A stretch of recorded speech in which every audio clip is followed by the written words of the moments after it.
जब हम मध्ययुगीन यूरोप के बारे में सोचते हैं तो क्या ख्याल आता है? राजा, शूरवीर, बड़े बड़े महल, यही सब है ना। लेकिन क्या हो अगर मैं कहूं कि उस दुनिया को चलाने वाला जो सिस्टम था, सामंतवाद, वो उतना सीधा साधा नहीं था जितना हमें लगता है। आज हम इसी पेचीदा सिस्टम की परतों को एक एक करके खोलने वाले हैं।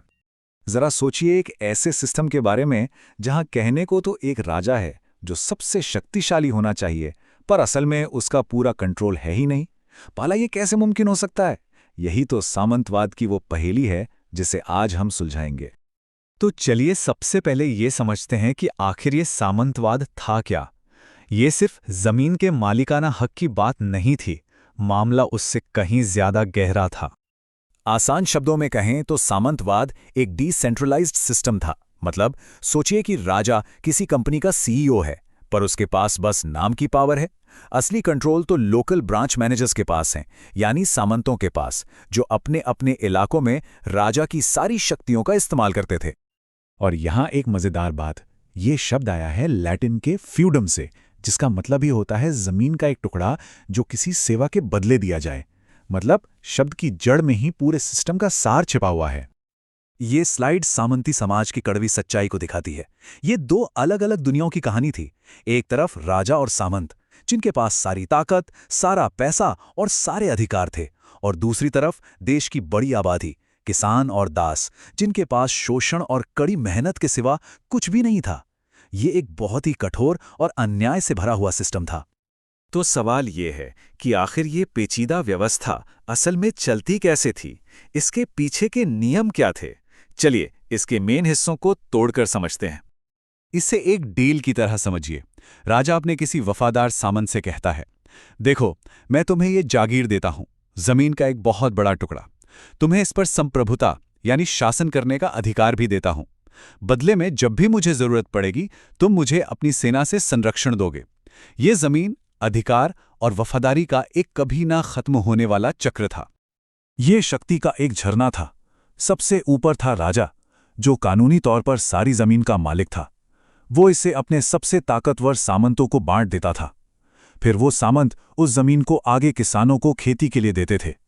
इस तरह पावर ऊपर से नीचे की ओर बहती थी और पैसा नीचे से ऊपर की ओर जाता था। लेकिन किसानों के लिए हकीकत बहुत ही भयानक थी। ये लाइनें उसे साफ साफ बताती हैं। सामंत मनचाहा उनसे कर वसूल करते थे, उन पर अत्याचार करते थे और उनका शोषण करते थे।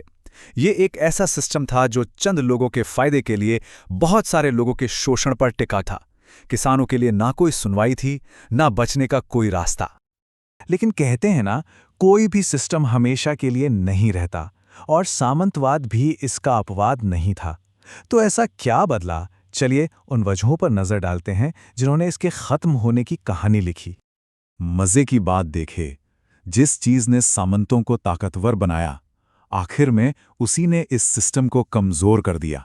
जैसे जैसे उनकी ताकत और पैसा बढ़ा, उनका लालच भी बढ़ता गया। वो और ज्यादा जमीन और रुतबे के लिए आपस में ही लड़ने लगे।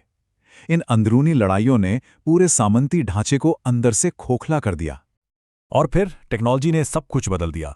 जंग के नए तरीकों ने सामंतों की फौजी ताकत को लगभग रातों रात पुराना और बेकार बना दिया। और ये स्लाइड इसे बहुत अच्छे से दिखाती है। सामंतों की ताकत उनके मजबूत किलों और तीरंदाजों पर टिकी थी, लेकिन अब राजाओं के पास तोपें और बारूद आ गए थे जो उन किलों की दीवारों को तोड़ सकते थे। उनके पास बंदूकों वाली प्रोफेशनल सेनाएं थीं। अचानक एक सामंत की ताकत बहुत कम हो गई और पावर का पलड़ा राजाओं की तरफ झुक गया। इसी के साथ साथ दुनिया भी बदल रही थी। नए समुद्री रास्तों की खोज हुई, व्यापार बढ़ा, जिसका मतलब था कि अब दौलत सिर्फ जमीन से नहीं आ रही थी। व्यापारी और कारीगर अमीर बन रहे थे और उनकी दौलत कैश में थी, जमीन में नहीं। इस बात ने सामंती व्यवस्था की नींव को ही हिलाकर रख दिया, जो पूरी तरह से जमीन के कंट्रोल पर आधारित थी। और व्यापार के साथ साथ नए शहर भी बसने लगे। ये शहर किसानों के लिए एक उम्मीद की किरण थे। वो सामंतों के जुल्म भरी जिंदगी से भागकर इन नए शहरों में आ सकते थे, जहां उन्हें काम मिलता, मौके मिलते और सबसे जरूरी बात, आज़ादी मिलती। ये शहर सामंती कंट्रोल से बाहर एक नई दुनिया बन गए थे। सालों के शोषण के बाद आखिरकार किसानों ने बगावत शुरू कर दी। इंग्लैंड और फ्रांस में बड़े बड़े किसान विद्रोह हुए, जिन्होंने सीधे सीधे सामंती ढांचों को चुनौती दी और उसे बुरी तरह से कमजोर कर दिया। और साल 1381 एक बहुत ही खास साल है। ये वो साल था जब इंग्लैंड में एक बड़ा किसान विद्रोह हुआ, जिसे पेजेंट्स रिवोल्ट के नाम से जाना जाता है। हालांकि इसे बेरहमी से कुचल दिया गया था, पर इसने शासक वर्ग को हिला कर रख दिया, और ये इस बात का प्रतीक बन गया कि आम लोग उस सिस्टम के खिलाफ लड़ने को तैयार थे जो उन्हें दबा रहा था। और आखिर में ताकत थी विचारों की। सदियों तक सारी जरूरी किताबें लैटिन में होती थीं, जिसे सिर्फ पादरी और अमीर लोग ही समझ सकते थे। लेकिन जब लोगों ने अपनी लोकल भाषाओं में लिखना और पढ़ना शुरू किया, तो इससे एक जैसी पहचान और संस्कृति की भावना पैदा हुई। इसी ने राष्ट्रवाद को जन्म दिया। लोग खुद को किसी सामंत की प्रजा नहीं, बल्कि एक राष्ट्र का नागरिक समझने लगे, जिनके अपने अधिकार थे। तो इन सभी ताकतों ने अंदरूनी लड़ाई, नई टेक्नोलॉजी, आर्थिक बदलाव और सामाजिक विद्रोह, इन सब ने मिलकर एक पूरे युग का अंत कर दिया। तो आखिर में सामंतवाद, जिसे स्रोत में एक कुप्रथा कहा गया है, वो अपनी अंदरूनी खामियों की वजह से टिक नहीं सका। वो अकुशल था, क्रूर था और अन्याय पर आधारित था। जैसे ही दुनिया व्यापार, विज्ञान और नए विचारों के आधुनिक युग में आगे बढ़ी, ये पुराना और दमनकारी सिस्टम इतिहास के पन्नों में सिमट कर रह गया। और हम इस चर्चा को एक सवाल के साथ छोड़ते हैं। हालांकि मध्ययुगीन सामंतवाद तो खत्म हो गया, पर क्या उसके कुछ हिस्से, जैसे ताकत का गलत बंटवारा या शोषण करने वाले तौर तरीके, आज भी हमारे समाज में किसी न किसी रूप में मौजूद हैं? ये एक जरूरी सवाल है जिस पर हम सभी को सोचना चाहिए।